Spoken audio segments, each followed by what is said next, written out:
There's a story to be told, a future to behold. There is more to who we are than what they hear. We have love within our soul, fire in our bones. We've got everything it takes to make it here. There's much more within our soil, more than just our oil. We can grow the food to feed the whole world square. Agriculture is the key. There's treasure in the trees. The time is now, the land is green, wealth is here. This is our nation, this is our land. Nigeria is ours. We have everything we need. If we could only see, the time is now, the land is green, wealth is here. There are 200 billion dreams. Anyone of this is able to begin a spark and change the world. There's innovation everywhere, from Abba to Ife to Kaduna. The land is green, the wealth is here. Yeah, this is our nation, this is our land. Yeah. Nigeria is ours. We have everything we need. If we could only see, the time is now, the land is green, the wealth is here. If you take a look around from the north to south, there are opportunities to make it here. But if all you ever dream is to go overseas, tell me how you'll ever know that wealth is here. Oh, yeah, oh. This is our nation, this is our land. Oh, Nigeria is ours. We have everything we need. If we could only see, the time is now, the land is green, the wealth is here. So pass on the baton, pass on the torch. Nigeria is ours. We have everything we need.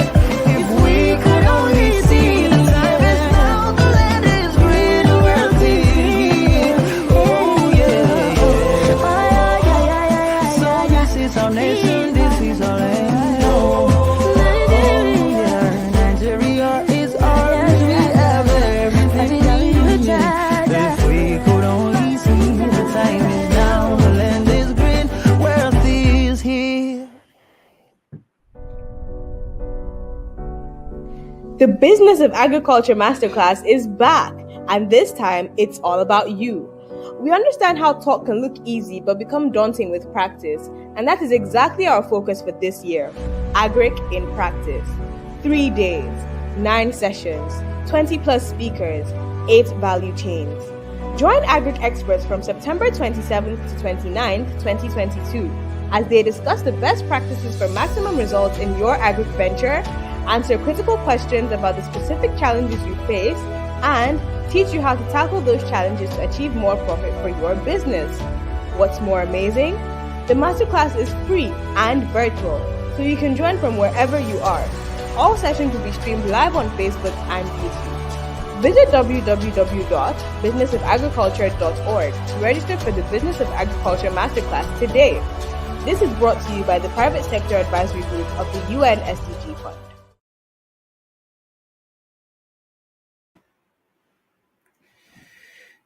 Welcome back. And good afternoon, ladies and gentlemen. Welcome to the final session of the Business of Agriculture Masterclass 2.0. I will be discussing the practice of agricultural technology. My name is Damilare Olaniyan, and I will be your moderator for this session.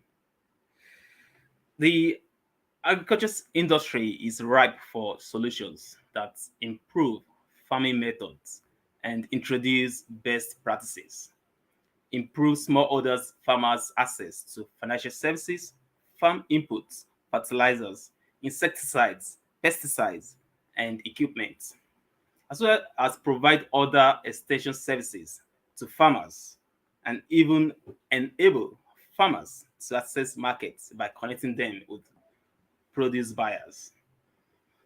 Technology, as we all know, is an enabler. It increases productivity and efficiency when deployed appropriately. The premise of agrotech is to leverage technology to plug identified productivity and efficiency gaps. And there are lots of gaps which presents an opportunity for enterprise.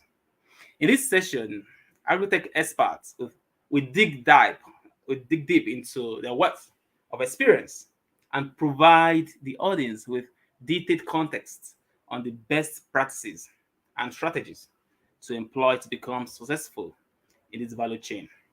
Now to overcome the challenges faced in the value chain. Before we do that, let's go on a short break.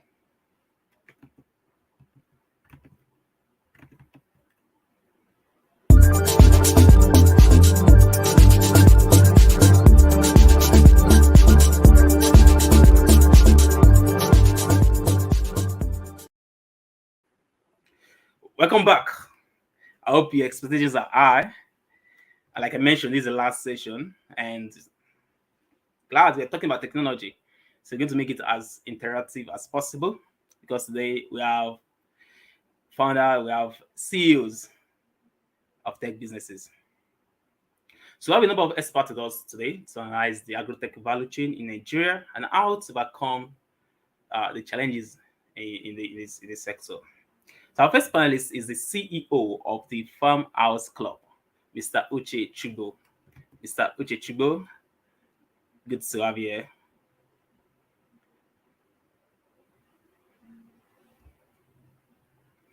Okay, while we wait for Mr. Uche to join us, our next panelist is Mr. Olatunde Victor Adeoluwa. He is the founder of Tribune of Africa. You're welcome, Mr. Olatunde. I can see Mr. Uche. Good to have you. Thank you. My pleasure. All right, our final panelist this afternoon is Mr. Reginald Nabwe Ekanyahu. Mr. Reginald. He is the CEO of Sagaso Worldwide Ghana Limited. Mr. Reginald. All right, I can see Mr. Victor Olatunde. Good to have you here. Okay. All right. So while we wait for the other panelists to connect fully, let's go on another short break.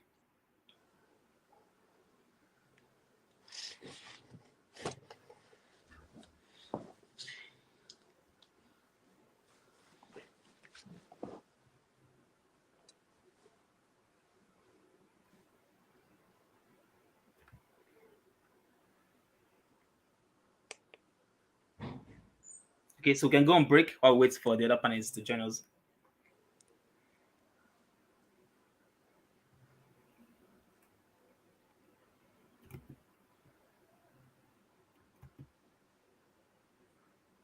Okay. So I can see Mr. Victor. Can you hear me loud and clear? Yes, I can. I can hear you. Thank you. Great. Good to have you here. So in this session, we're talking about agrotech, right? And earlier today, we discussed the finance, access to finance. Then we talked about the logistics value chain. So we're wrapping up with technology. And like I rightly mentioned earlier on, that technology is an enabler, right, of productivity in the in agribusiness. So good to have you again on in this session. So my first question to you just be, can you just give us like an overview, right? I mean, drawn from experience, right? An overview, right, of the state of agritech, right, in Nigeria. The state of agritech in Nigeria. An overview. Okay. Thanks again, Dam Larry, and it's a pleasure being here. So I happen to be an agric engineer by training. Maybe that places me in another side of the whole conversation in agricultural technology. And the implication of that is over the years, are about to engage in quite a number of parts of agricultural technology. So as an overview, sorry, can you confirm if you're hearing me? Yes, I can hear you loud and clear. Okay. So over the past few years, I think agricultural technology has evolved. By the time I was still an undergraduate in agric engineering, the biggest equipment we had at that time were mostly maybe the combined harvester were the biggest we had, Fabricus 2005, 2006, when I was starting the journey in agricultural engineering. And as at that time, only a few, had combined harvesters in the area of farming or farm machinery. But by the time you take a look at the fact that in the last 15 years or 10 years, last 10, 15 years, a lot of things have changed, right from the fact that we now have in the side of farm operations, you can now see things like precision agriculture. You can walk around. You can have drone operations where you can have drone spraying. You can have automated or precision harvesting now. That actually I can take a machine. As far as Nigeria is concerned, you could take a machine to the field and literally walk with them, and then they can harvest things for you. And even automated planting, you can have quite a number of that, to the point whereby you can have even possibility of having farm robots, moving around. So things have actually moved, let's say, from one point to the other. I think we are no longer in the ages where things have to be done without precision. Precision agriculture is now literally, it is not yet full-fledged in terms of adoption, in terms of maybe usage. Some of them are more used by the commercial farmers, the Olams and the likes and so on, but at least you can be so sure that we have moved far away from the point of having to till the ground by yourself. A lot of people are still doing that. A lot of farmers are still doing that, but we have moved far away from there to a lot of precision operation. And on the other hand as well, in the area of maybe processing, we've also moved far away from just using hand to do a lot of things. We now have a lot of automated facilities, even at the MSMEs level. So I would say that, we've come a long way in the last 10, 15 years. And I think, of course, we still have a long way to go in Nigeria in terms of adoption. But it is not as it was, about a decade plus ago. Yeah. Thank you very much. I think that's a very good one. That's a very good overview of the. I like the fact, you talked about you having the background in agri engineering. I think that's very good. So I'd like to add this next question to Mr. Oche Chubo. Mr. Oche Chubo. All right. So Mr. Victor Latin just walked us through the progress, right, and the state of art of the of agriculture, actually from the engineering perspective. Now, my question now is that a lot of people are going to the into the agro tech space, right? They're trying to explore the space, right? So, what did you say apart from the? Okay, let me go from this perspective. So, what do you say what are the business opportunities, right? What problems really are we really solving, especially in Nigeria, with the use of technology? So, what problems are we solving in that space? Starting from your experience, I can see your mic is on mute. Thank you, Damilare. Good to be here. So it's a really broad space, if we look at it holistically, there's lots of opportunities to go into with regards to ag. Normally, in the developing world, there's a lot of food waste around the production area of the value, so to speak. So teas with regard to storage, example, for containers, it's a huge problem getting fresh produce from farm in the same cool state overseas because of the break in that cold chain. So along the cold chain, there's lots of opportunities to use agri-tech and be very profitable in that line of work. Also, with regards to production, Mr. Victor mentioned precision farming of opportunity there as well with regards to incorporating drones, precision farming. So it's a really broad spectrum, but I mean I will add those two points for now. All right, thank you very much, Mr. Uche Chibo. Okay, Mr. Uche, I think we want to put your mic on mute. Okay. All right, so my next question goes to Mr. Reginald. I'm going to call him Mr. Reginald for short. Okay, so yeah. So my question is going to be on the looking at the in the agri-tech space, right? So the so I still want to address this thing first before I move on to other questions. The thing is that uh when we see challenges, right? Most people, right? We complain, say, "Okay, things are wrong." Okay, for instance, we just talked about logistics in the last session. We say, okay, the roads are bad because of that. No, I don't want to go into farming, or I don't want to go into this and that. Or let's say I'm going to technology. Okay, the internet is poor. No, many people are not even financial. Can be able to handle technology at that advanced level. No, people look at challenges from that perspective, right? But as entrepreneurs, right, we look at challenges in a different way, right? Look at challenges, look at the gaps in the market, look at gaps, look at the problems about are experiencing, and say, okay, how can this be of value, right, in the marketplace? How can we turn this into business? And I like to mention that the purpose of this is business of agriculture. We're looking at the business side of agriculture. So how can people really look at the challenges, right? Of course, that the challenges are there. These challenges are there.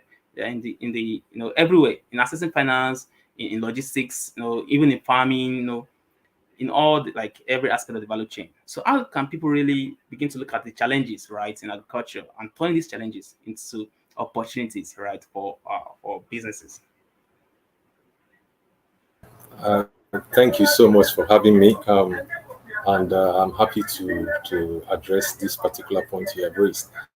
If you look at the problem, you realize that the problem exists because we are not doing agriculturally right. Um, we say the roads are bad because the roads are bad. I'm not going to get into agriculture. But the actual truth is that if we don't do agriculture right, we will not be able to have good roads. If we do not do industrialized agriculture and mechanized agriculture, we will not be able to create the rural jobs that is necessary for us to have a good amount of taxable people to get to have debt-free funds to build infrastructure. Now, the argument has been for a long while that infrastructure is prerequisite for development, but the truth is that it is the other way around. You cannot develop with you cannot have infrastructure without development. Um, some time ago, we were discussing about the issues of roads and railroads, and the government of Nigeria has invested a lot of funds in building the railroads and in building infrastructures and all that. And I keep saying that infrastructures are not what you borrow money to build. To build infrastructure, you have to build the people. And to build the people, you have to be able to enhance their capacity and their productivity.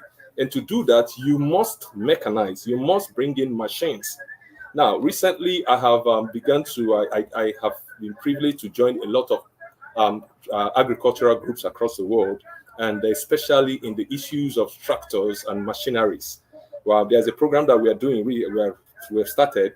We are trying to see how we can provide high tractors and agricultural machineries for higher across the whole of the African region. We are looking at the entire rural Africa. See, that the Victor said a lot of things about how far we have come in the last 10 years, but and which is a great thing that we have done. But I can tell you this, that where we have come is not anywhere close to where we ought to be when it comes to the issues of agricultural technology. Our people are still farming with hoes and cutlasses. Earlier this year, I came in from Accra. I'm based in Accra, so I came in from Accra, where we are doing a consultation with clusters of farmers. From my interactions across 18 states, I found that majority of our farmers, in fact, 95% of our farmers, are still practicing hoe and cutlasses. And we cannot achieve food security doing that, we actually need to become really crazy about the issue of the mechanization of agriculture, the technology aspect of agriculture. So we have begun to look at how we are going to, like you said, where there is a problem, there is also a greater potential for wealth. Every problem is an indicator of solution. So if you become the problem solver, you begin to earn the wealth that problem has been speculated and has been mandated to provide. But if we begin to look at the problems from the aspect of we are limited, therefore we cannot perform, it is because we have been farming as individuals. The time has come that we are no longer going to farm as individuals. We're going to farm in clusters. We're going to address our issues. The issue of insecurity cannot be addressed by individual farmers in their farms. It can only be addressed when the clusters of farmers begin to take the issue of security as a problem that needs to be solved collectively. And that is when they will be able to put up the necessary defenses and also be able to acquire the necessary equipment to be able to protect themselves. So the problems that exist in agriculture for us in Africa is a good thing, but also the technologies are available for us to transform that. So what we need to begin to do now is to begin to forcefully fight to acquire the technologies. We should stop the Chinese from buying our cashew nuts on the trees without providing the machines to process the fruit. We shouldn't even be exporting our cashew fruits without processing, because these are to the raw resources. So there is a lot that we can do in providing our system to address the issues that we are faced on daily basis. I hope I'm able to throw a little light as we proceed on. You did. You didn't necessarily throw light. It showed the fire. So before we go into branding, which I'll be addressing to Mr. Victor Latunde, let's go on a short break.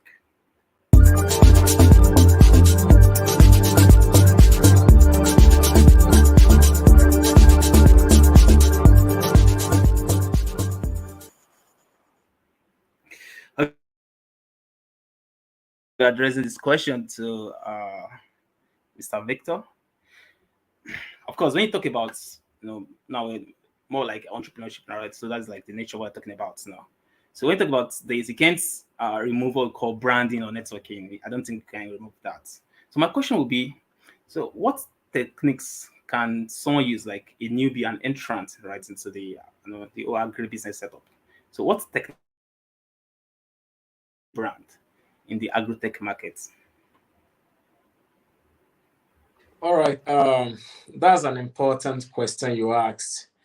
And I often say that technology is going to be useless if it is not bought, right? If you produce, in fact, one of the, if you do an, let's say, scale of why businesses fail, and you put it on a scale of 100, about almost an average of 80% of them fail because they produce what is not needed in the market, right? Or what they think people need, but people eventually found out that is not useful for them.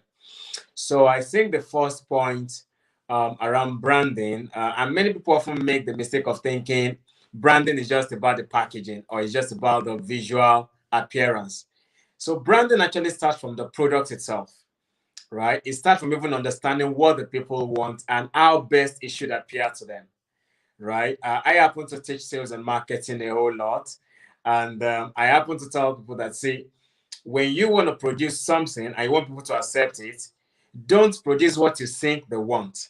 Produce what they actually wanted in the best way it should appear to them. So we should stop actually producing something for the people. Rather, we should go to the people, understand what they need, and then produce something that they are going to need and they're going to accept. That's the first point of branding, whereby you're able to produce the right product itself. Then talking about packaging and talking about appearances and all that, we understand that we have an economic challenge in the country, whereby you may not have a whole lot of huge amount of money to get about 10,000 pieces, 50,000 pieces of your of your packaging at once. So one of the most important ways that actually people can go about having very good packages would be that they can decide to actually get packaging in clusters. Mr. Regner talked about cluster farming, and we'll also be telling people in the area of food production, if there are 5 SMEs and you all need better production and you need better packaging, you can all come together to actually produce your packaging together, especially if you are clustered, if you are friends, if you know one another, and you can actually do that. The implication of that is the higher the volume you produce, the lower the unit cost of each packaging for one product. That is one. And the implication of that also is the fact that cluster packaging production actually eventually reduces not only your unit cost eventually, it helps you go for the best quality at the lower value. And the other part of that is we have to be able to admit that, in all honesty, we don't have enough in terms of packaging production. We don't have enough of that in Nigeria. I'm talking about high quality that is able to come cheap. A very vast volume of Nigerian manufacturers are still actually importing their packaging from China. A very vast volume are still doing that. And we have Nigerian manufacturers or producers of packaging, but by the time you take a look at their cost and the cost of importation, the gap is often wide. So that comes as a problem. I mean, you have to start thinking, should I think of Nigeria first and get my packaging at a higher cost, or do I have to import and do that? But I think there needs to be more investment in the area of building packaging facilities and packaging businesses that can actually produce high quality and drop the volume or the value, the cost of it at a lower price. And I think the last thing I'm going to talk about around that, so that we can, allow for other people, would be this. We have something that is a low economic purchasing power of people. Now, that is also a major factor. Packaging comes with high costs. It comes with premium. Now, we have a country whereby about 50 to 60% are living around poverty or below poverty level. Now, if you produce something that's too expensive, let's say, for example, I want to produce packaged gari, right? Which I have a food manufacturing company for that, interestingly. So I think this appears to me as well. You produce packaged gari, and this packaged gari is coming at, let's say, about 600 naira per unit of kg. By the time you finish all the packaging and everything, how many Nigerians will prefer to buy the 600 naira worth of gari compared to the 300 that they're going to buy in the market? Almost 100% higher. That becomes a problem. So even if we're talking about packaging, so it's now happens that you have to produce high quality and well packaged products only for the rich and somewhat around the middle income level people. You produce a plantain flour, for example, an ideal plantain, and an ideal Nigerian wants to buy for maybe about 500 or 600 naira per kg in the open market. But you've not done the packaging, it's coming to about 900 to 1,500. Now, that becomes a challenge. So you have to only serve the rich as against being able to serve everybody. So when we're discussing about branding and packaging, it comes with either you're able to do much volume to supply the mass market at a cheaper rate, or you are an SME and you're producing small volume, good packaging, and you're producing for the middle income and the high income people. So that needs to be this understanding of that balance, so that we'll not just look at it. It's not just if everybody wants to have bad packaging, but it comes with a cost. It comes with premium, and not every Nigerian can buy premium. However, my final advice would be that if you're a manufacturing company and you want to have good branding, you can do two things. You can actually do what we call product segmentation, right? Segment a product for the rich and the middle class. Let that have a very, very good packaging that they can pay for, and you're going to get your profits at that level on that. And you want to have cash flow in terms of volume. You can actually process the common products that is not too expensive, your normal nylon and sticker and all that the average Nigerian or the low income Nigerian can still buy, and that will maintain your cash flow. So if you're able to balance between that product segmentation for the premium and the high income market and all that, as an SME that is manufacturing, you still be able to at least float to an extent until you are not able to, totally just focus on one market based on volume, or the other market based on quality only. I don't know if that explains it, but yeah, that would be my opinion around that. Thanks. No, that really explains it. That really explains it. So thank you very much, Mr. Victor Latunde. Okay, so my next question goes to Mr. Uche Chibo. So Mr. Victor Latunde and Mr. Reginald, they introduced a concept they call the clustering, right? which I'll just say, let me say, that means we need other people to really to get things done. So my question now goes to you is this: what's how can one build a profitable network ability, especially as a startup, right? And there's a key they say take note that most big players, right, they don't respond when reach online. So how do build, how do you network, right, in such a way that's able to leverage people resources, right, and able to, for instance, leveraging access to maybe vendors for packaging materials, getting access to insights into the startup marketplace and the other thing. So how can one build the networking skill or reach out to the established players in the space, especially for new entrants? Thank you, Larry, for the question. This is quite an interesting area as well, especially with regard to technology. Technology applies to different businesses in today's agriculture. Building a network essential to sustainability in any business. Now, Web 3.0, which is the blockchain aspect of internet today, is introduced a community-based Okay, business. sorry to interrupt you. You have something very critical there, but your audio, there's an echo there, There's a, and I don't want to miss out on that insight I sharing. Sharing, you mentioned the Web3 captured my attention, but okay. I'm not sure I haven't touched anything. I'm not sure. Is it better now? slightly better. Okay, just give me a quick minute. Let me try something. Okay, all right. So can we go on another short break?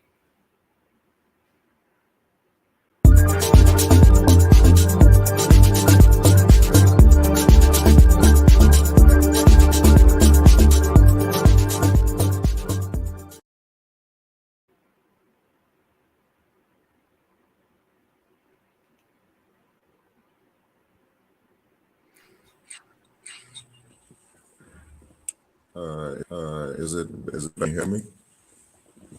Yeah, I think so. I think so. Yes. Yes.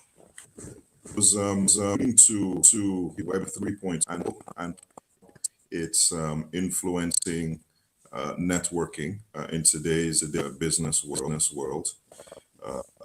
Community-based development, is the new kid on the block with regards to networking. So adopting a what's in it for me method, if you like, is a good way to go about networking. So, for instance, a bromide requires pack Mr. Victor talking about they can engage the branding a company by have them contribute their packages to the entire production chain of the product, and then get their money perhaps at a later date when the product has sold. So why would that interest the packaging company? Because these products eventually will be sold. It's added business for them to join in like that. So if you and then all the other parts can coming in with that sort of mechanism. So decentralized autonomous organization, if is something is pretty new. There's not a lot of regulation around that area, but I would definitely implore Nigerians to explore, because I know that if anything, we have the ability to leapfrog when it comes to technology. We're always at the forefront of technology. Also, hosting your own is a good way to such that while hosting you can offer information, valid, useful information to people that may be in your vertical, with to your production. It would be to meet people, and going to events is another way to network. Lagos State holds an annual center centered around technology, the art of technology Lagos. His Excellency the Governor is always present at that meeting. Other minds that are interested in technology are present at that meeting. I personally look forward to going to. So other events and getting on the app Eventbrite. You know, a lot of people limit their social media activities to the really famous ones like Instagram and WhatsApp and co. But Eventbrite, for instance, is a very useful tool with regards to networking. It has that are being locally and internationally with the different genres. So if you're in culture, you can always find and that would be useful to you, such that you could go book a stand and show your business, or just go as a participant and take lots of business cards and look to engage other like-minded people in agri. So I like to term it. Yeah, so that's what I would say about networking for redundant. Thank you very much. Very much. Okay, I think I put the mic on mute. All right, thank you very much. I think that was.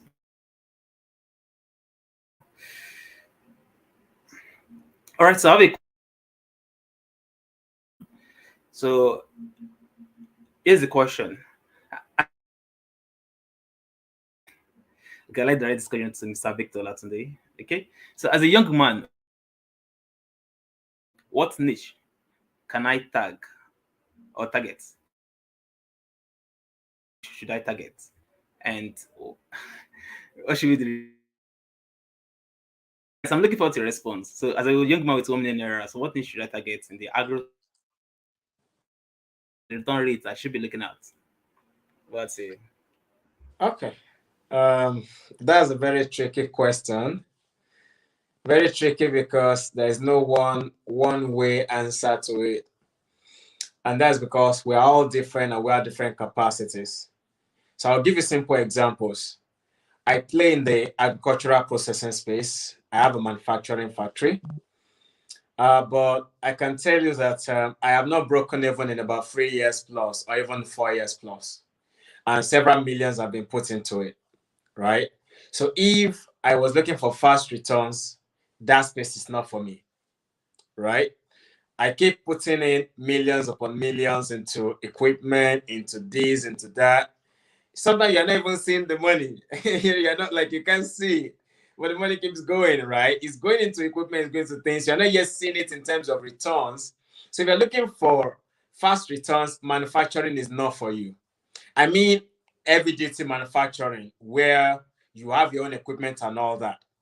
But if you have, maybe in your state or wherever you are, you have those that are contract manufacturers that can manufacture for you to package and just go and sell, then you might be able to attempt that. The return could be quite okay. However, I'm going to say this.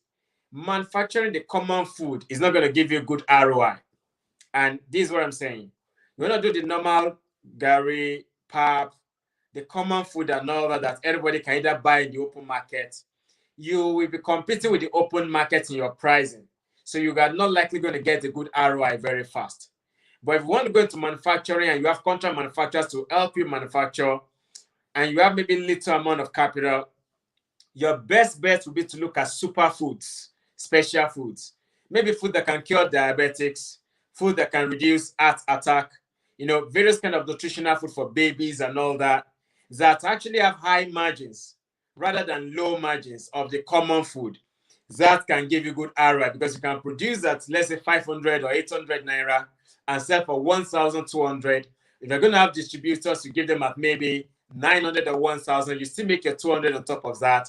That's like you're able to have about 40%, 50% margin on the food. And only special foods can give you that. FMCGs or the normal common foods won't give you that, right? That is number one. So you can go into manufacturing if you have that kind of niche in mind. That is super or special food, right? You can try that. The other part I'll say that anybody can do and make their money is agro commodity trading, right? I can buy my beans from Kano, find a way to transport it with good logistics and get it to sell in Lagos, right? I can buy cattle in Ibadan and then transport it to maybe another part of the country where the margins are going to be higher. That's agro commodity trading. Almost anybody can play in that. Of course, you still need high capital, but you can still start at some lower level and then grow up there.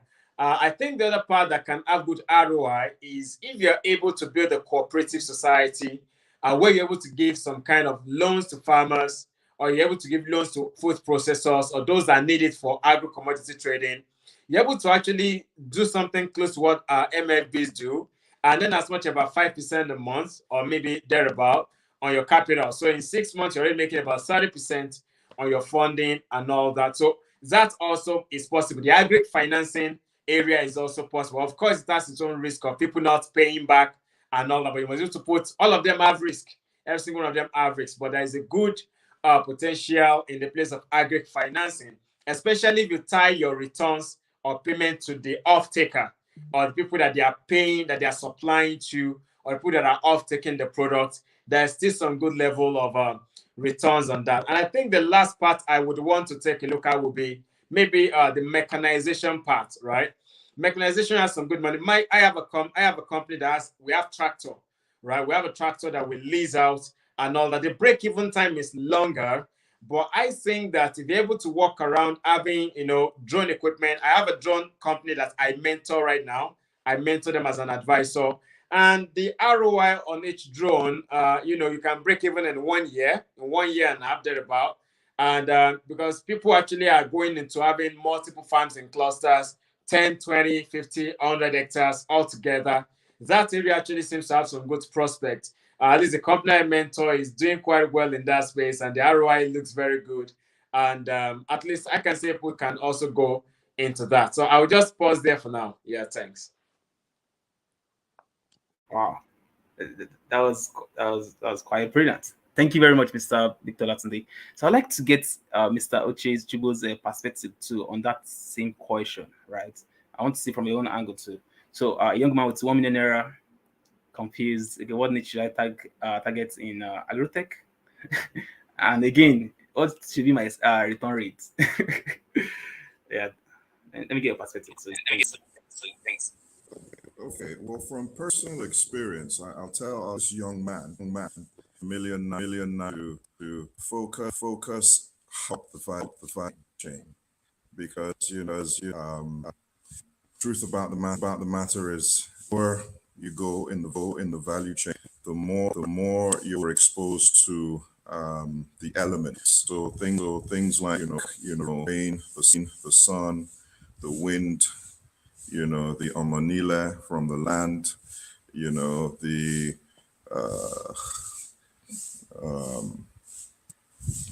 insurgents, right?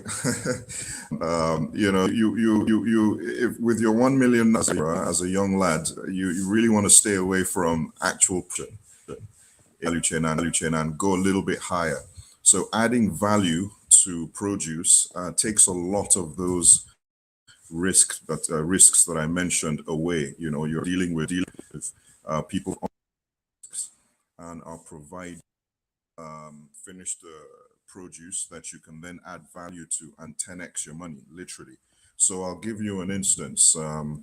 If you take sorghum, for instance, also known as Guinea corn, you can get that from up north into Lagos at around 15,000 naira per 100 kg bag.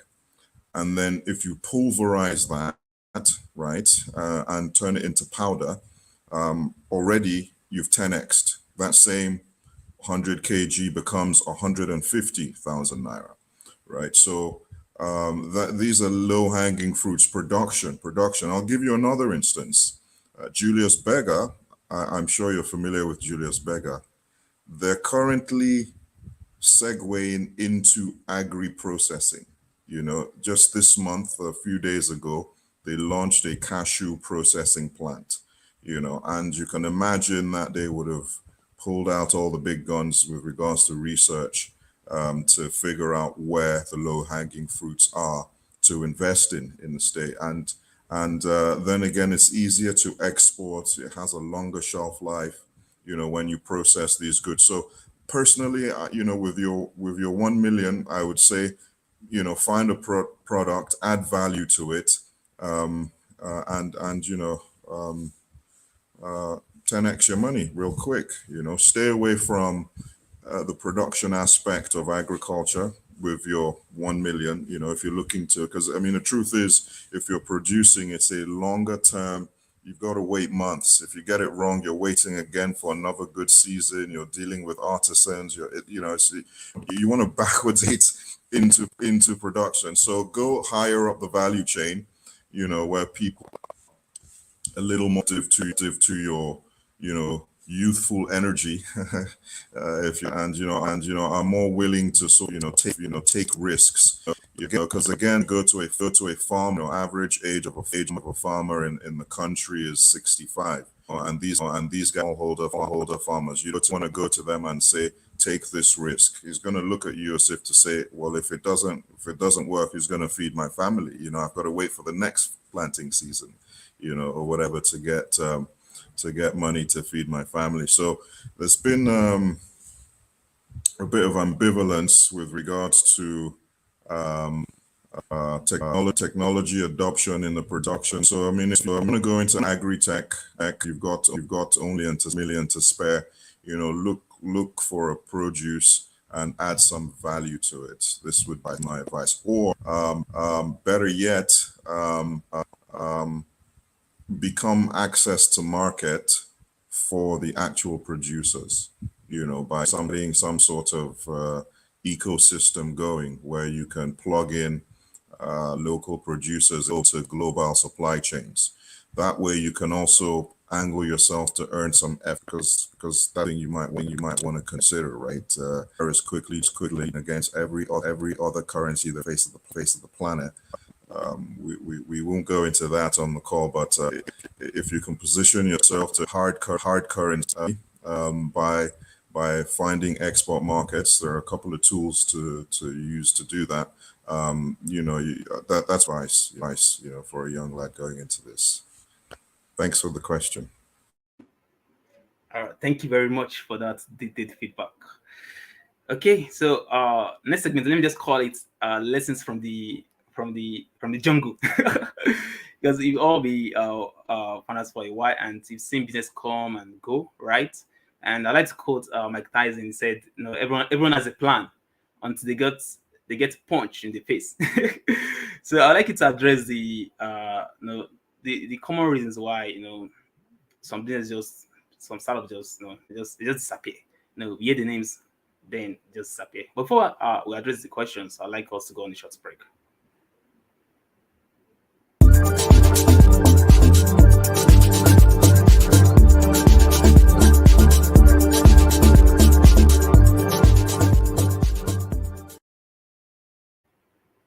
All right, welcome back.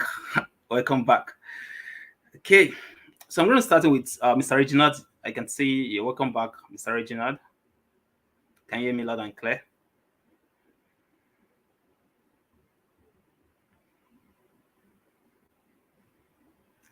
Okay, so while Mr. Reginald is trying to join us, I'm going to move to Mr. Victor. Mr. Victor. So what do you think are the reasons why, and let me put it from this perspective, right? Many people are not excited, right, to go into the startup scene, right, into the agro-tech startup scene, because they're afraid, because they've heard the stories, of course, the stories are there. So what do you think are the reasons why, startups, they face out, they get removed from the scene? So, and what advice do you have? Thank you. There are stories to tell, and many of them have the stories. 2016, I think I lost 7 hectares of cassava farm, everything down to the ground to herdsman invasion. I lost millions, right? These were 5-month-old cassava. About 4 to 5-month-old cassava. We took a break.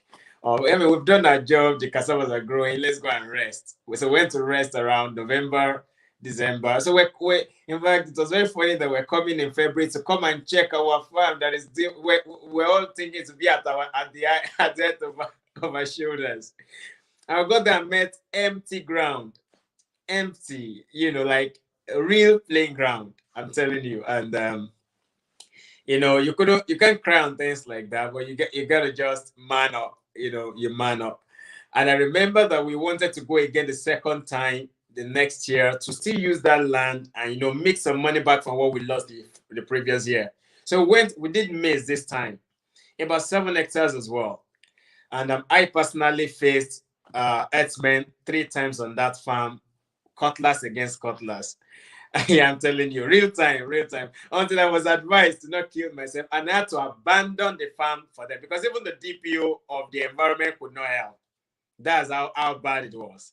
So till today, I think I have a few farms. I have some hectares, but I'm not doing the hundreds of hectares as much as I have allowed some of my colleagues, that can do the fencing of 100 hectares farm. They can put on security, that can mount eye towers and all that to be doing that side. So I decided to move up and wait inside the production and distribution and all that. But the problems are real. Really, really. One of my colleagues as well lost her fiancé to gunshots of kidnappers in Oyo State. He died beside her, real time. From the way from farm. This is life. So these are issues. It was carried on radio and everything. So the stories are there in the real sense of it. But at the same time, I also have friends that they have about 300 hectares of cassava right now. They've not had a single problem. All right. I have another friend of mine, in Nasarawa, about over 40,000 hectares of rice, no single problem. So I'm going to share what I think they've been able to do in that space. So what I observed was the fact that we were planting our products, our farm, in an environment where there was no community or settlement. So we're literally alone, and they had opportunity to do anything they wanted to do. But my friends in Oyo State and all that, I still have about 20-something acres and all the hectares in Oyo State. What they've been able to do is to actually not just come and set up a farm. They actually meet with all the community and everything and have conversations with them. Guys, we're going to give you jobs. Guys, just give us land. We're going to do farm air. We're going to give you jobs and all that. And they also meet with all the herdsmen and all that all together while they are starting the project. So that already gives the whole, herdsman or, invasion and all that. They already know that they are going to be the security of the farm itself. That's number one thing. And then some of my friends in the north have actually taken the route of employing the people that naturally are in the same language, or whether Yoruba, Hausa and all that, or Igbo. They've actually employed some of them that are within the environment to be part of their workforce. So that at the end of the day, they are also the one that understand the language of whoever is coming and able to work around that. I wouldn't say that has worked totally as well, but it has been able to suppress things. And the thing they sought in is also to have very good security. Once you're doing about 30, 50 hectares on a farm, you should have an armed, maybe security personnel on the farm. There are some ways that people have done it. And but a general note as well, clusters still help. Again, I'm going back to that. Where people are able to come together to actually defend themselves and defend their farms, it has often worked. A friend of mine in Oyo State as well, in the Okiogun area, has been able to do that. Some of them are able to come around, arrest, invaders and all that over time. I think in the little community about 2 weeks ago, they still arrested some kidnappers in the little community in Oyo State. Some of my friends as well have their farms there for that. So I think the basic thing is you have to be your own security.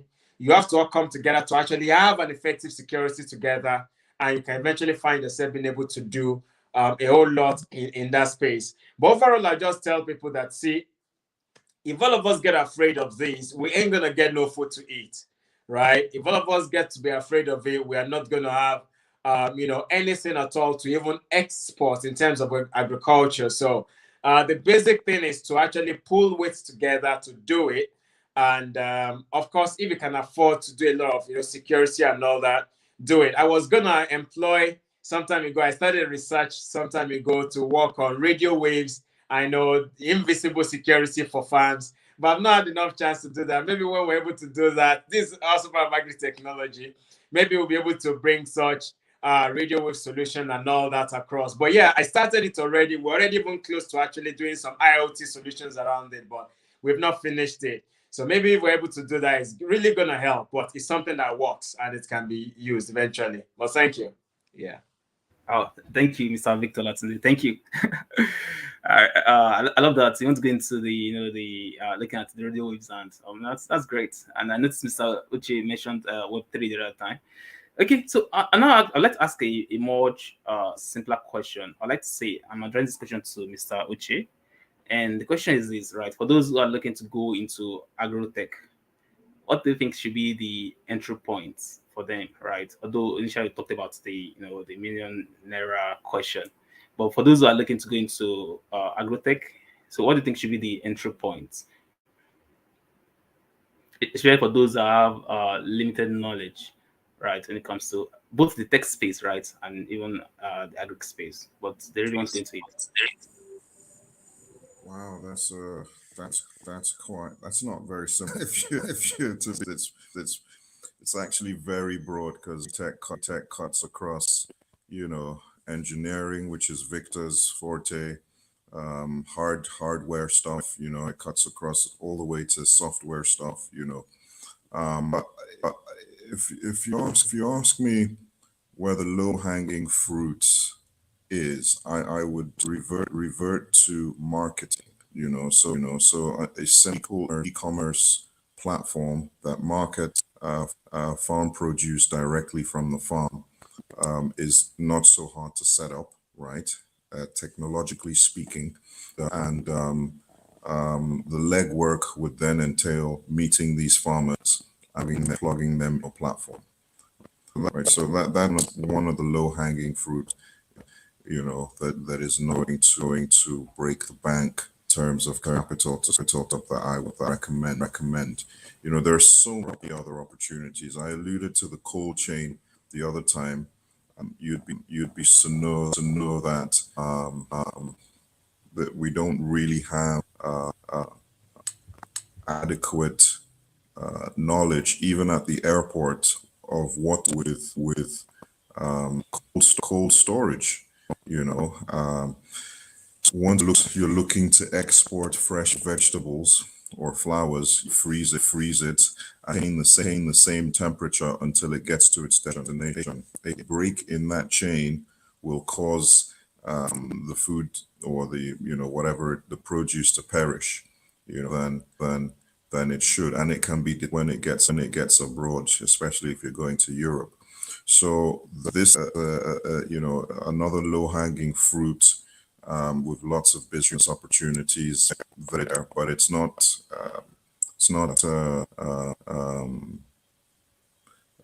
it's a little bit intensive in the sense that you would need cold trucks, reefer containers. You'd need to invest in the education of setting up a cold chain. You'd need partnership agreements with authorities at the airport, and things like that. Oh, yeah, that's and then implement, providing a network where these farmers can go and access quality inputs is another opportunity.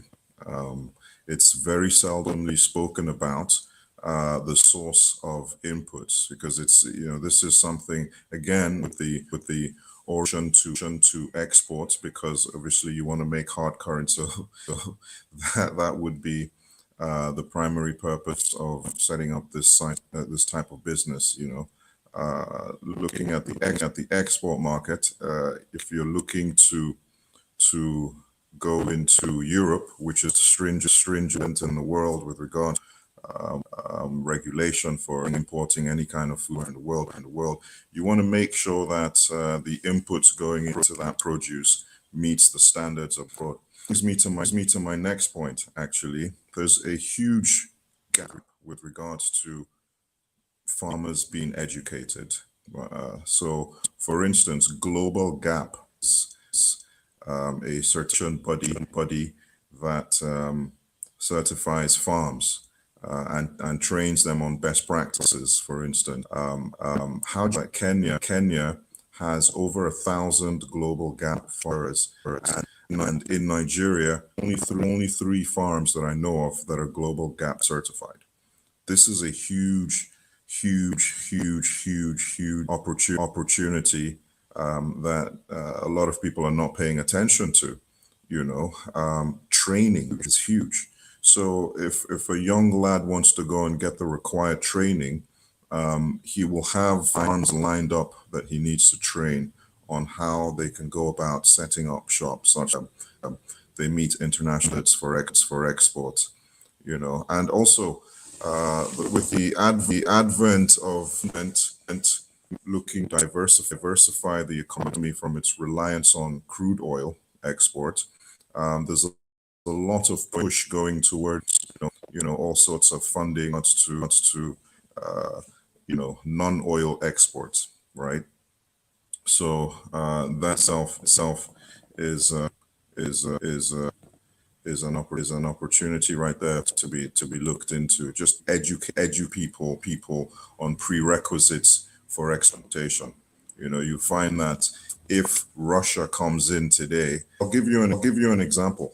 With the crisis, Russia and Ukraine, Ukraine is the largest suppliers of sunflower oil, right? 60% of the world's sunflower comes from Ukraine.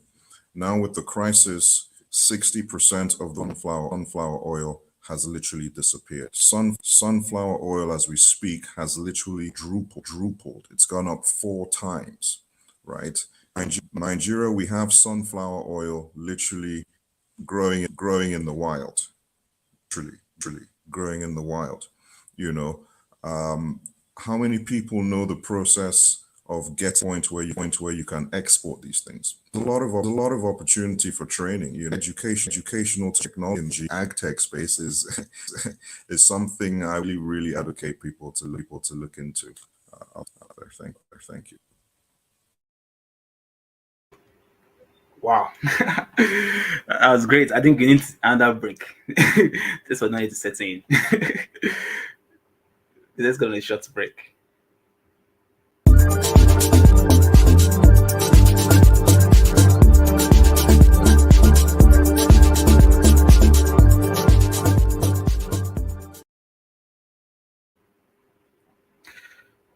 Okay, so this question goes to Mr. Victor Olatunde.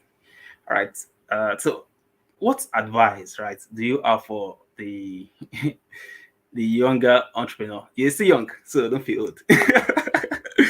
You're still young. So, what advice do you have for the younger entrepreneurs, right, who are looking to go into agrotech, right? And I mean, you've shared some experiences you've had. I mean, those are like, I'll say you received your masters in ad nuts. So what advice would you give to young entrepreneurs so that the learning curve is shorter, right, and they don't experience as much like you did, right? So what's advice would you give to them? Okay, so I would be honest in saying that okay, we have a serious jackpot spree now. Everybody wants to travel out, do a lot of going out and all that, which is really amazing if you have opportunities there. But I'm one of those people that believe that there are a lot of opportunities here in the country. I've seen too many that I can't grab all.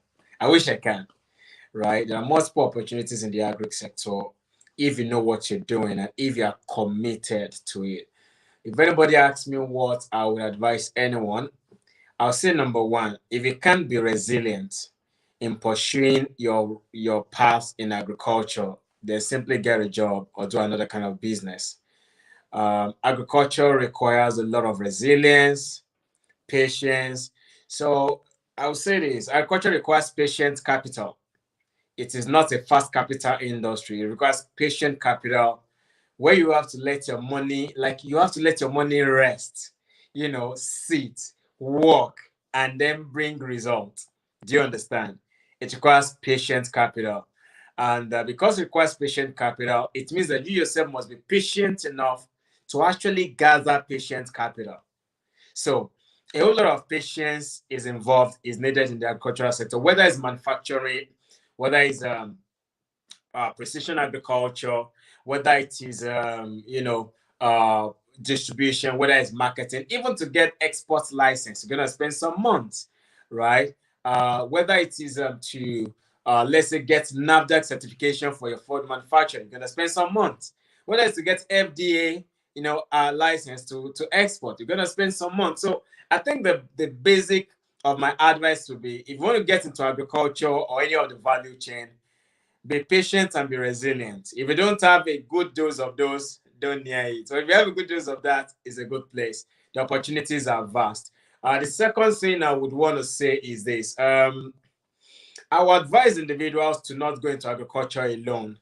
The journey can be very lonely, really, and it can be very daunting many times. I would prefer people to go towards what we do in tech. Have co-founders, have partners, go together so that even if you fail, somebody can always help you, to still stand there. The reason many people have backed about culture is because they failed once and nobody was there to really, raise their hand up. And you're operating in an industry where the sun can decide not to shine, early in the morning and shine in the evening. The rain can decide to just hold itself for 2 weeks, and then before you know it, things are happening. So you are in various industries in terms of production, manufacturing, where NAFDAC can decide tomorrow and say this is what they want to do and all that. So it's an industry where, yeah, you require a lot of patience. But on the other hand, I'll say go together. Don't do a standalone or a run alone person thing. Register an LTD. If you can register an LTD, yes, even have co-founder, start with a business name or wherever, but start with maybe people you can trust and can build together. I know partnership comes with its own challenges as well, but run together so you can maybe run faster, and then you have people support each other on the journey. That would be my advice to anyone that is trying to start. Those two, yeah. All right, thank you very much. Say, run together. I think the recurring theme in this session has been clustering, networking, working with people, and the rest. So I'd like to direct this question to Mr. Uche, right? So if I'm going to business, right, I want to start a startup, right, in the agro tech space.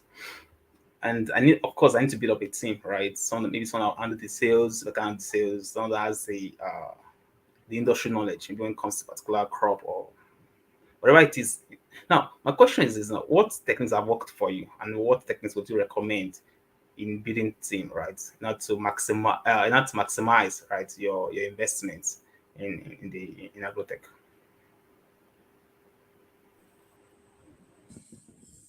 So, for me personally, what I've learned is teams are very important. If it's a startup, the truth is, the investor is investing in nothing but the team, right? The ability to execute whatever has been put on paper. So team is super core to the survival of raising capital, for us. But techniques that have worked is just getting hands dirty, getting educated in what you're looking to start.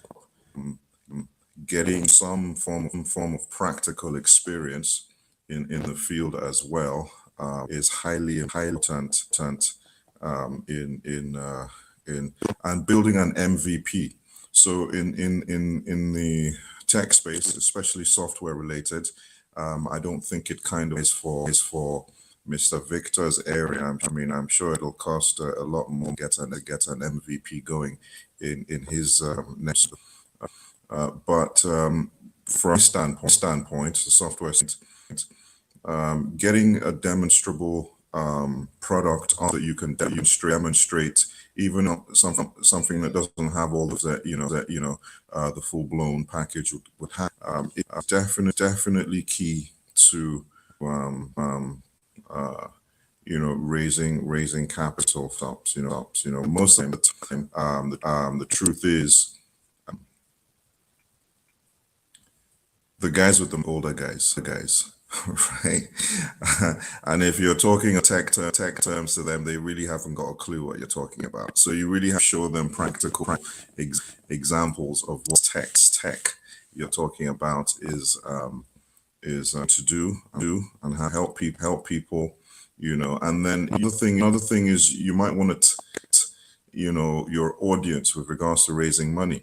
So for instance, impact investors are out there looking to invest in startups that are impacting the environment or the sea positively.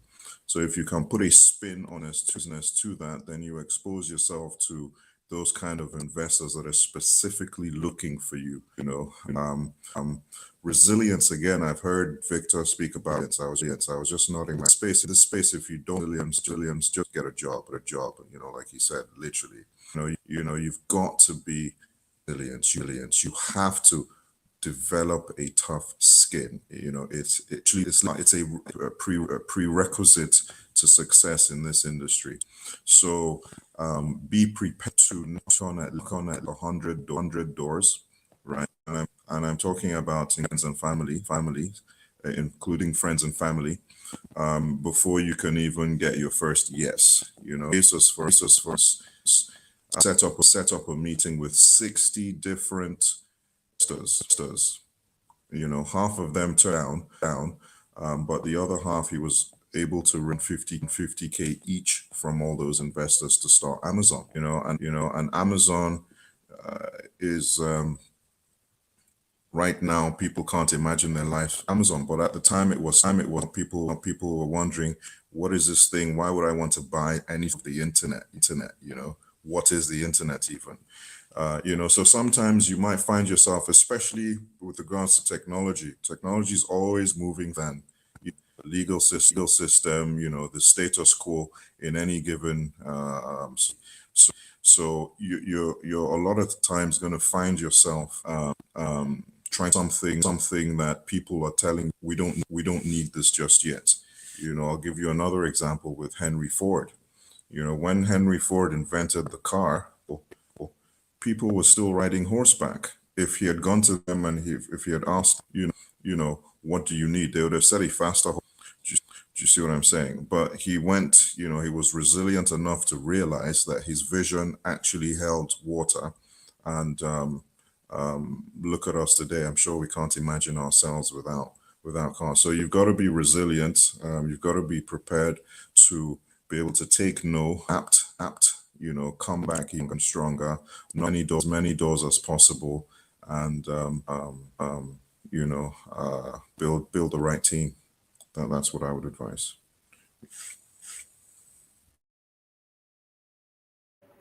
Okay, thank you very much, Mr. Oche. So I just have a follow-up question for you. I don't want to rest. I have a follow-up question, right? And so it's very simple. Do you think we have enough players, right, in the agro-tech space? Is it overcrowded already, or do we need more players? We don't near enough players in the agri-tech space. I haven't even started. I mean, we there's nowhere near. There's so many different sectors along the value chain that we can introduce technology to. I mean, Victor was given the example of internet in things, using that as secure for that's huge. That I could see that getting government backing, to protect the farms for food security. There's so much that is left untapped just yet. It's unbelievable, to think, a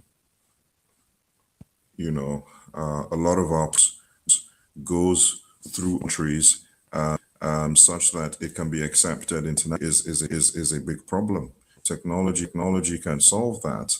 We're talking about we're still flying crop dusters across polluting the environment. There's just so much. We're nowhere near there yet. Nowhere near there. And something I'm very proud about, because it is a fact that a nation that can feed itself is a developed nation. And until we can feed ourselves, we shouldn't stop. it's not saturated. We can't feed ourselves yet, so definitely not. Thank you. All right, thank you very much. So I have a question from John for both our panelists. Before I address the question, let's go on another short break.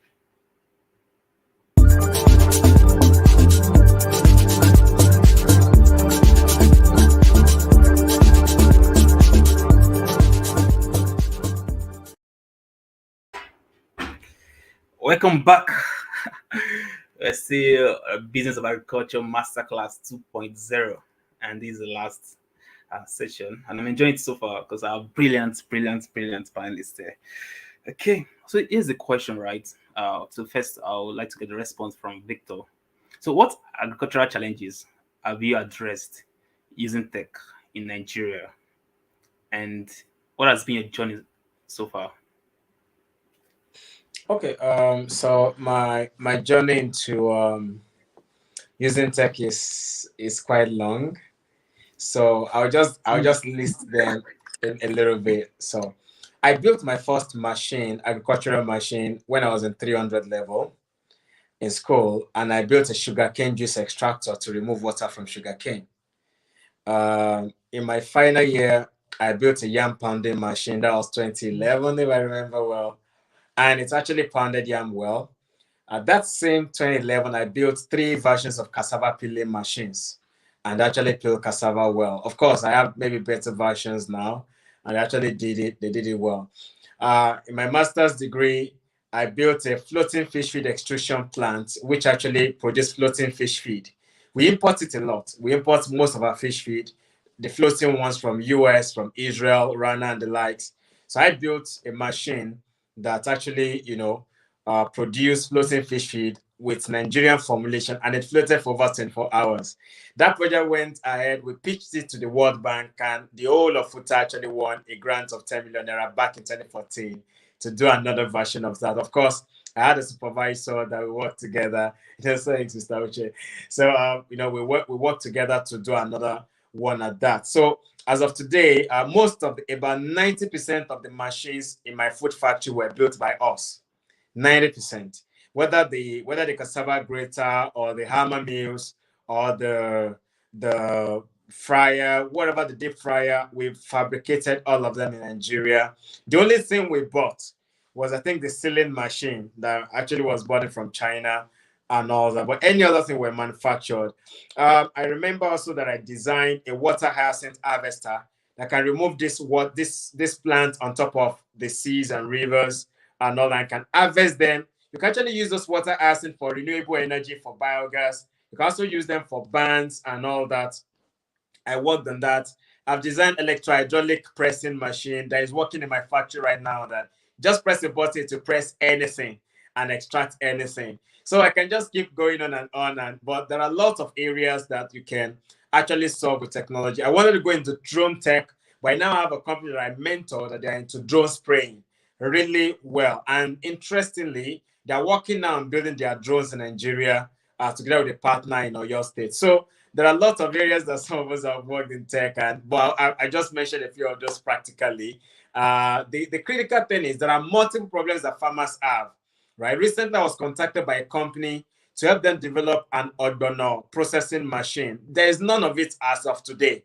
And we already have a lot of export market for ogbono seed and all that. So they reached out to me and I designed and all that for them. I was still going to maybe make it something commercial. So a lot of problems, a lot of solutions we can build into it. But as long as can fund it, and people can fund it, we're willing to solve the problems. Let's just read at that. All right, thanks. Yeah. Wow. Thank you very much, Mr. Victor. That's good. That's good. Really good. Now, let's ask Mr. Uche the same question. So, what agricultural challenges have you addressed using tech in Nigeria, and what has been your journey so far? Larry, I know you set me up after asking me. You should have asked me first. I mean, what am I supposed to say? Victor has literally listed, an entire encyclopedia of what he's done. But I mean, if I'm honest, I've been a consultant for a long while, about 17 years now. and only really started looking into agri-tech. So agri-tech was something up for me after having realized the gaps and also looking into a sector in Nigeria that needed passion. I have to Nigeria, a state where it can be reckoned as a developing. So this journey has literally just started in. I mean, realistically, 2017 is when I started looking at agriculture, and from 2020 is when I actually started develop agri-tech solutions. So at the moment, what I've that solves problems is a solution, a blockchain solution for to eliminate food fraud. We may know food fraud is on the rise in today's world.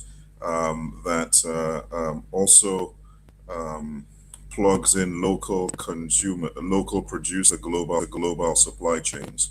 So in a nutshell, I mint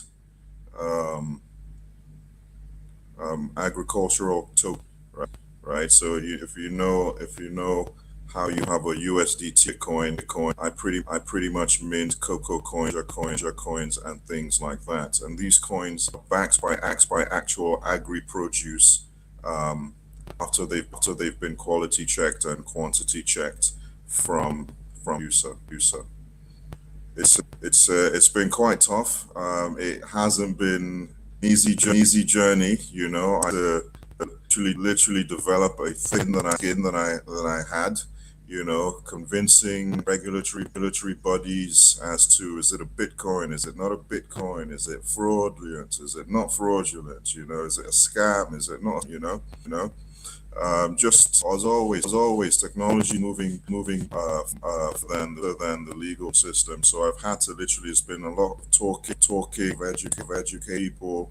You know, a lot of fine tuning as well, such that I'm not going to a farmer in Sarawak saying to him, to tokenize your cocoa, you know, or your rather, you know. So seamlessly put in them into the ecosystem such that it's business as usual for them.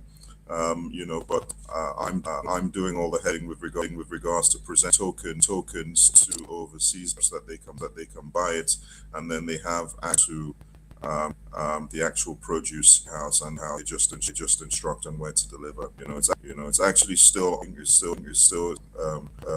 some bits to fine tune, but that's much what my contribution to the agri tech space has been lately.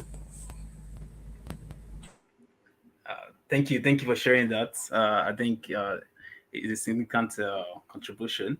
So I'm going to address ask this question, right? I'm going to address it to Mr. Victor Latunde.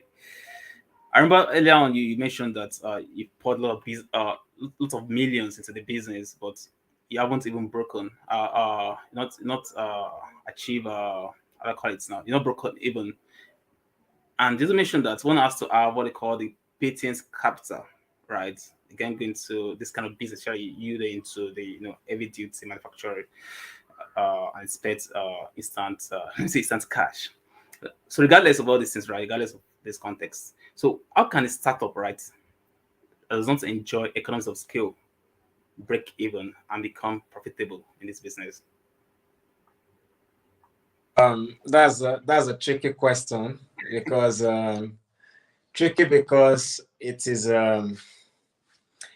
there are two sides to it. I'll put it that way. I mentioned something the other time, and I'll give a simple example of what I said. I said, look for a niche where you can have higher gap of margin. So a friend of mine has a business in Lagos. I am a critical part of that business.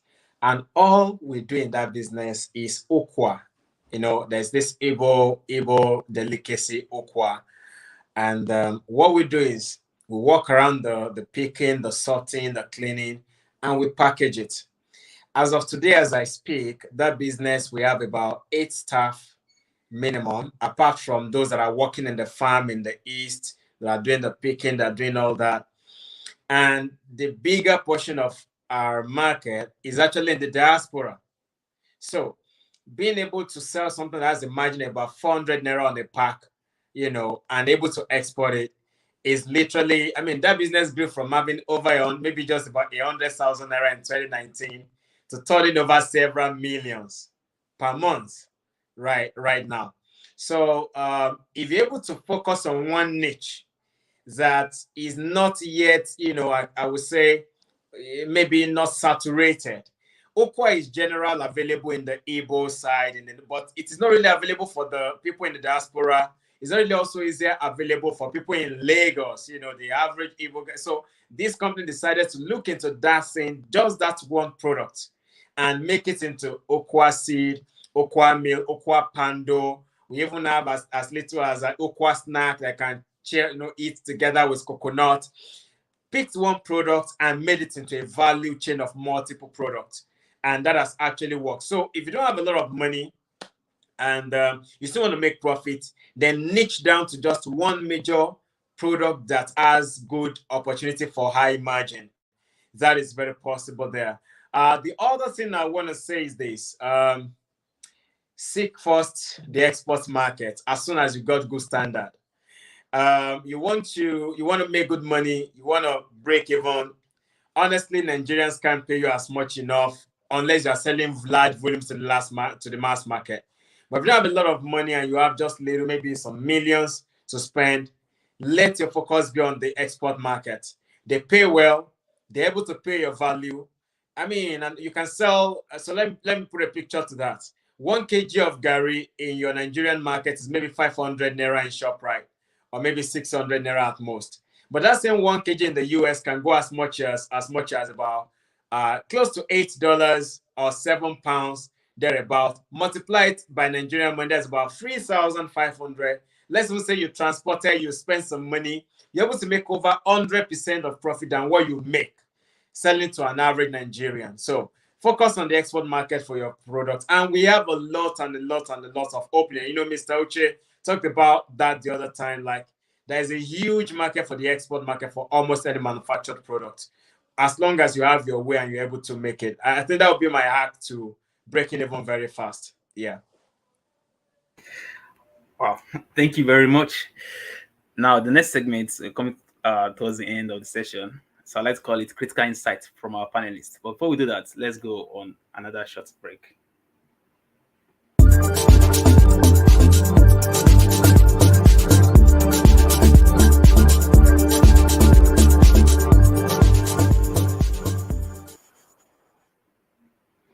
Okay, so Mr. Uche, so what would you like to emphasize, right, for new entrants into the agrotech space? And let me put it this way: the audience, right, this person that is coming to the agrotech to make money, to make money, right, to do business. So, what would you like to emphasize?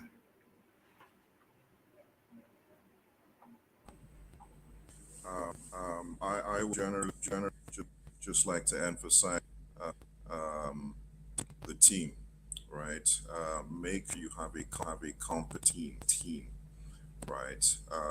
These days, technology information is available via the internet to anyone that cares to look up stuff, right?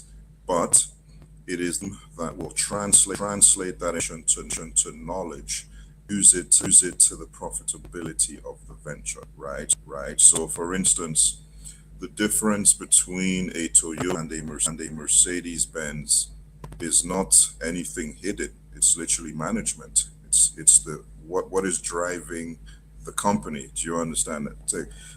Mercedes, for instance, does not have any proprietary technology that is available to Toyota, but positioned very differently in the market. So people that drive businesses. So I would say surround yourself with the right team. Also count your cost, right? As the scripture would say. So if you haven't got enough money, don't start the venture, because you're going to find yourself, stuck, for lack of a better word. So those are the two things. We have adequate funding to tide you over. also you have team around you. What I would emphasize. All right, thank you very much, Mr. Ochi. Okay, so Mr. Victor, this might be a bit difficult, but in just 3 words, just 3 words, what would you like to emphasize? Just three Okay. words. My number one is mentorship. Great. Find the mentor or mentors, but I'll say find the mentor that has walked through the road already. Number two, of course, will be precision and focus, right? Be precise and be focused. I think number three would be what I've said before, that resilience. You can't do without it. Those are my 3 words, really. Yeah. Wow, thank you very much. And it is a wrap. As much as we would love to continue the Q&A session, we have to end this session now. And honestly, it's been amazing. I've learned so much. Personally, I've learned so much from this session. It's been truly mind-blowing. And I think the insight, right, the lesson from this thing is that the space is still open, right, for you to come in to do business. And I've drawn this to the audience. Come in and do business, right? And that's why this is about business of agriculture. There are a lot of challenges we need to solve using technology. And they're waiting for you to do that. They're waiting for you to come in. And if you listen to the past session, talk about access to finance. So everything you need, just go through the videos and everything and access the finance, the funding, and do something. We can't wait to celebrate you. And that will be the end of the session. Thank you very much to our panelists. And over to you, then, Katin.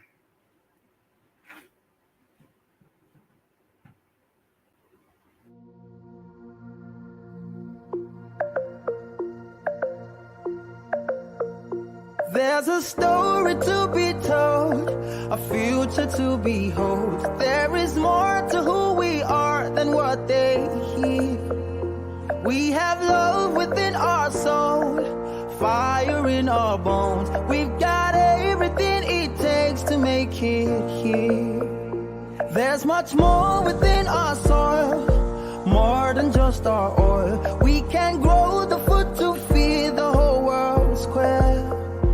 Agriculture is the key. There's treasure in the tree.